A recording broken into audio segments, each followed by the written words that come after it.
And this was the shirt that I wore to the Madison, Wisconsin Comic Con in 2016. This is a big event that happened in my hometown area not too long ago. So, hey guys, in this new video, I'm going to be telling you about my experience with 2016's Madison Comic Con from Wizard World that I recently just finished up here within my hometown of Madison, Wisconsin. I had the 3-day VIP pass this year, which means that I was able to attend all 3 days of this convention, that I was able to get good seatings for certain kinds of um, panel showings of some of these celebrities. So for this entire video, I'm going to be telling you about my experience within this 2016 Comic Con for this year. Since I went to last year's one as well, which was our first of the Madison, Wisconsin ones, to have one from Wizard World. So this video is just me telling you about, things that I got, things that I experienced, things that I personally viewed from this convention, things that I liked, things that hopefully might be able to do a little bit better for next year's Comic Con. And obviously the negatives are very, very brief because I barely have any. So we're going to take this video to talk about all this great stuff, and hopefully within 15 minutes I'll be able to cover everything, because this was a long week. It was a lot of fun, but I have a lot of stuff to cover in this video. So let's get going, because I have a lot of stuff. So on day one of Comic-Con, the first thing I did right away, because I like to collect these things, is called Pop Vinyls. They're by Funko. I got Kylo Ren, Pac-Man. There was a character that I got from a friend of mine for a birthday gift. I got Flash the Sloth from Zootopia. I got Hobbs from Fast and Furious. I got the Iron Giant. I got Ham from Toy Story. I got Gizmo from Gremlins, Shredder from Teenage Mutant Ninja Turtles, and Snarf from Thundercats. These are just, I have probably about 70 or more pop vinyls by now. And these are all characters that I picked up within just the first day alone of Comic-Con. So I'm not going to be able to bring all this stuff into this video of things that I got, but I am going to show you some of the stuff that I got here in this video. But obviously some of these things are already on display somewhere in my house, and so it'd be too hard to retrieve all of them down to bring them down to these videos. So I'm just going to tell you about some of them, but some of these I am going to show you within this video. So stay tuned. I am going to show you some things that I actually got, but I'm just telling you some things that I got at the convention. So those are just things I picked up on day one of just pop vinyls alone. Outside of pop vinyls, I got a Super Mario Brothers 2, I think this is from. It's a Japan import action figure of Super Mario. I'm pretty sure this is his Super Mario Brothers 2 look, because if you look at the cover of Super Mario Brothers 2 for the NES, he's holding like this radish looking thing while jumping in the air, and it kind of looks like that. I fell in love with it the second I saw it, and that's saying a lot, because even by my shirt here, which is Mario as in a Totoro suit, you would think I would go with the Super Mario Brothers 3 design, which I ended up not going with. But I saw this one. It had more of a retro look to it. It definitely was classic Mario, like Super Mario Brothers 1, Super Mario Brothers 2. Absolutely had to have it. It was about 15 bucks. Actually not bad for something like that. And I have it on display already with a lot of my other Mario stuff. So, speaking of Mario, I have a lot to say about Charles Martinet, the voice of Super Mario, later in this video. So, stay tuned for that as well. So, I have a lot of stuff to cover, like I promised. So, so for that Super Mario Japan import, just really cool, neat find. And like I said, I got it for a pretty reasonable price of $15. So this one I actually do have to show you here in the video. I brought some refrigerator magnets of some classic movie posters and just some vintage related retro stuff. So I'm going to show you some fridge magnets that I got. This guy had some really cool ones of basically tons of classic movie posters in the form of magnets. So I got John Carpenter's Halloween. This is the original poster design as a magnet. I got Tales from the Dark Side, the movie, as a magnet. That's that right there. This guy had like classic cereal box design, so I got Frankenberry, so that's that one right there as a magnet. I got Boo Berry cereal, pretty cool one too. This one I actually bought the second I saw it, just because it's a very important movie to me. I love John Hughes. He's one of my all-time favorite directors. And this is probably my favorite film from him, so that's really saying a lot. So they had one for Weird Science, one of my all-time favorite movies, as a magnet. So I bought that the second I saw it. I found, this is supposedly the very first Superman comic book that was ever released of the character, and I found his comic as a magnet. I would love to have the actual thing if I could find a good price for it. It's probably really expensive, but that's the original Superman comic as a form of a magnet, so really cool that I found that one. Count Chocula. I might even put this on my actual fridge at home. I'll have to talk to my parents about that. But that's the original vintage Count Chocula cereal box in the form of a magnet. And then what's also cool is, speaking of that guy who did the movie poster fridge magnet things of these things, he also had some titles that are kind of like lesser known titles. Like they're known titles, but they're like, not like Academy Award winning movies or anything. So I found one of Creep Show that I really liked. So that's that right there. Found one for Ridley Scott's Legend. This is kind of supposedly the film that inspired Shigeru Miyamoto to make Legend of Zelda. So this was kind of his early inspiration for that. So here's Legend with Tom Cruise, one of his first movies as well.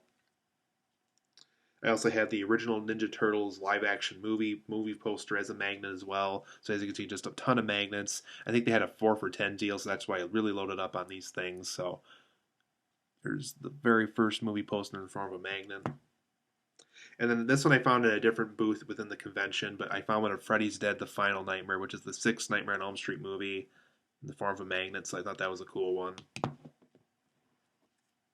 And for those who are wondering, we had to keep these on our wrist throughout the entire week. If you had the 3-day VIP pass like I did, we had to wear like these little pink wristband things, so I just wanted to bring that to the video to show what I had to wear around my wrist the whole time in the week of Comic-Con, so... I also got like a Mega Man style Batman, which I thought was really cool. The guy had tons of Mega Man inspired stuff at his booth. So really cool that I got that. Really like the Mega Man look to Batman there. I also have one that's similar to that. It's like a bead looking thing. It's a Super Mario in his Tanuki suit from Super Mario Brothers 3. Really cool. I found that one. Didn't bring it to this video, but it is something that I bought. For day 2 of Comic-Con, I actually bought a Weird Science poster. I'm really glad that I found that. Once again, just absolutely love that film. I'm a huge John Hughes fan. Glad I was able to find a cool poster for the movie. This one I actually brought to the video as well. This is a Dry Bones mini statue, import from Japan. Though the booth I went to was like an American toy store kind of thing. So glad that I found this.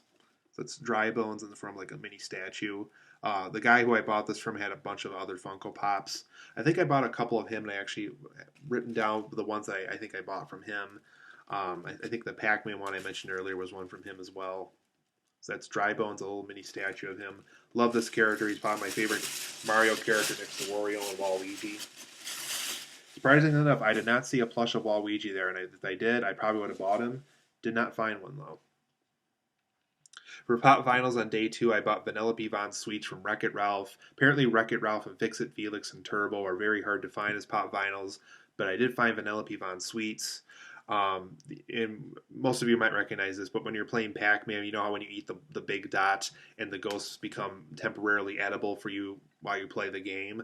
I found one of like the blue edible ghost from Pac-Man as a form of a Pop Vinyl.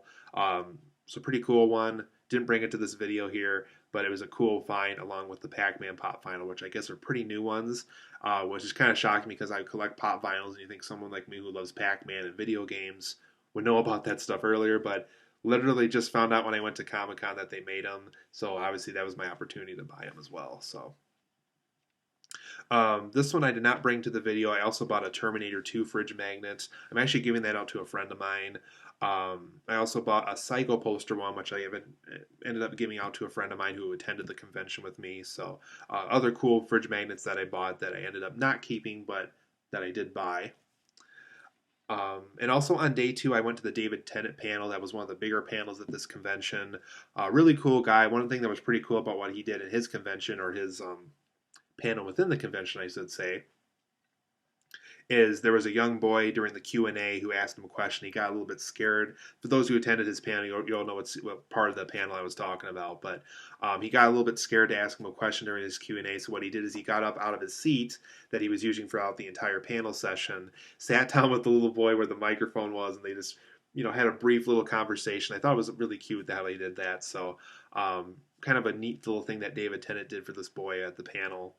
And I think her name was Jules Straight. Don't quote me on that one, but I know she was in the show Firefly.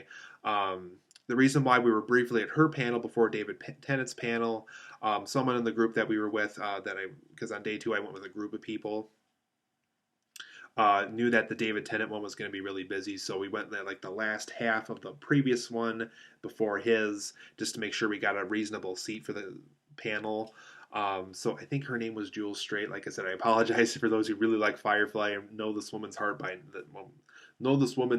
name by heart. There we go. I have a lot of things to say in this video. That's why I'm kind of feeling rushed in this one. And we're at the 10-minute mark to add on top of that too. So yeah, we went to her panel briefly. I've seen a couple of episodes of Firefly. I've seen the movie Serenity, so that also helped while she was talking about stuff from that. I recognized things from Serenity that she was talking about.